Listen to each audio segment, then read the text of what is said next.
حضرت عبداللہ ابن عباس رضی اللہ تعالیٰ عنہ روایت کرتے ہیں کہ نبی کریم صلی اللہ علیہ وسلم کا ارشاد ہے من لزم الاستغفار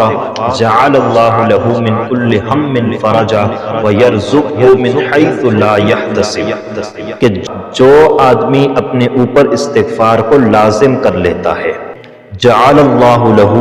من کل ہم فرجا، اللہ تبارک و تعالی اس پر سے غموں کو دور کر دیں گے، تکلیفوں کو دور کر دیں گے، پریشانیوں کو دور کر دیں گے، مصیبتوں کو دور کر دیں گے۔ وَيَرْزُقْهُ مِنْ حَيْثُ لَا يَحْتَسِبْ، اللہ تبارک و تعالی اسے وہاں سے رزق عطا فرماتے ہیں جہاں اس کا وہم و گمان بھی نہیں ہوتا۔ ایک تو یہ ہے کہ انسان کا کچھ خیال اور تصور ہوتا ہے کہ فلاں جگہ سے مجھے کچھ مل جائے گا، لیکن اللہ وہاں سے رزق دے گا جہاں انسان کا خیال اور تصور بھی نہیں جاتا، یعنی غیب کے خزانوں سے اللہ تبارک و تعالی انسان کی مدد کریں گے، اس کو رزق عطا کریں گے۔